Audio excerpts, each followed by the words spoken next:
Middle east की जंग में अब एक नया वॉर फ्रंट ओपन हो चुका है। उस वॉर फ्रंट का नाम है साइप्रस।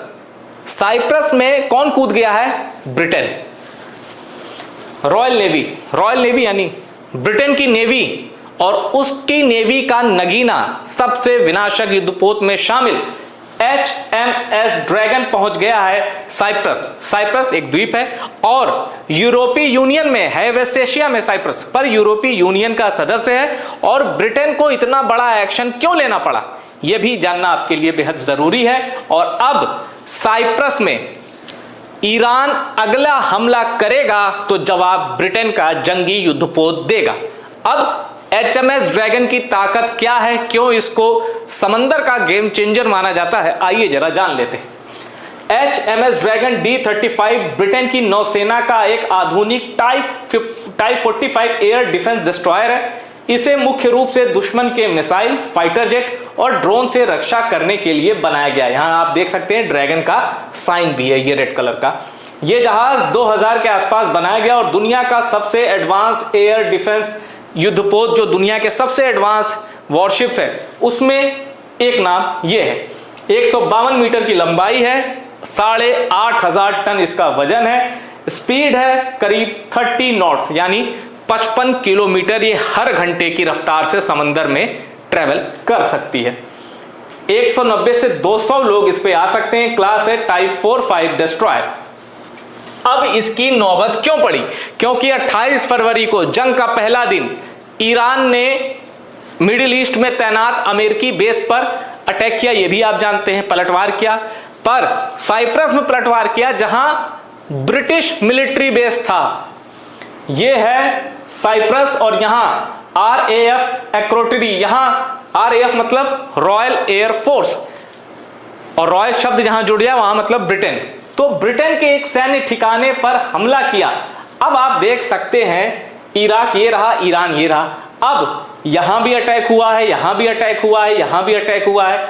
अब एक फैक्ट ये आया था, एक आर्टिकल ऐसा भी था कि यहां जो RAF एक्रोटरी ने अटैक हुआ है वो ईरान ने नहीं, लेबनान में मौजूद जो प्रॉक्सी है ईरान के, उसने किया है। अब ये कंफर्म रिपोर्ट नहीं है पर इतना तय है यहां अटैक हुआ था और एक रनवे डैमेज हुआ था। जिसके बाद कौन गुस्सा गया और किसने छेड़ दी युद्ध की एक नई धमकी, मैं आपको बताता हूं।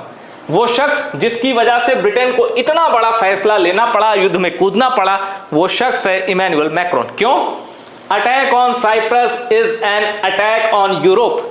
यूरोपीय यूनियन का सदस्य है साइप्रस और जैसे ही उस पर हमला हुआ, अब वो मिलिट्री बेस है ब्रिटेन का, पर ब्रिटेन से ज्यादा चोट लगी इमैनुअल मैक्रोन को। इमैनुअल मैक्रोन को मिडिल ईस्ट की वॉर से कुछ लेना देना नहीं, उनको यूरोप का नेता बनना है और फ्रांस एक शक्ति है यूरोप की। इनका बयान पहले आया। अब कीर स्टारमर जो ब्रिटेन प्रधानमंत्री हैं वो तो अपने ही घर में घिरे हुए हैं, ट्रंप भी उनको लताड़ चुके हैं। इमैनुअल मैक्रोन ने कहा कि साइप्रस पर हमला मतलब यूरोप का हमला है और इनका बयान यह भी आया था कि अगर साइप्रस के लोग ब्रिटेन को, अब ब्रिटेन से ही आजादी पाया था साइप्रस ने 1960 के आसपास, मैक्रोन ने कहा कि अगर साइप्रस के लोग ब्रिटेन को नहीं मानते कि उनकी रक्षा करेगा तो भाई हम हैं, फ्रांस को वो अपना रक्षक माने, हम फैसला लेंगे।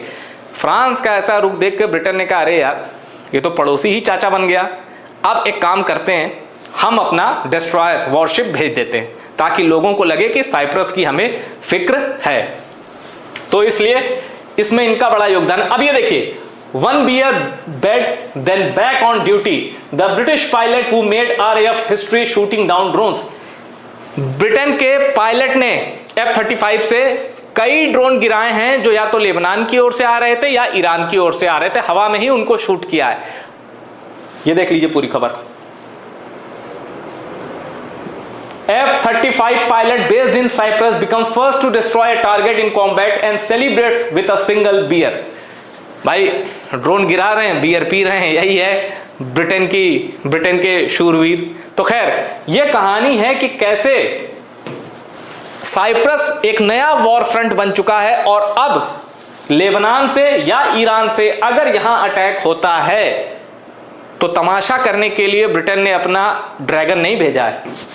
ये जो ड्रैगन है HMS ड्रैगन, हर तरह का हमला करने में यह सक्षम है और मुमकिन है अगर साइप्रस को दोबारा टारगेट किया गया तो जंग का एक और फ्रंट खुल जाए। वीडियो में इतना ही। वीडियो पसंद आए तो शेयर करिएगा और टॉप सीक्रेट को सब्सक्राइब जरूर करिएगा।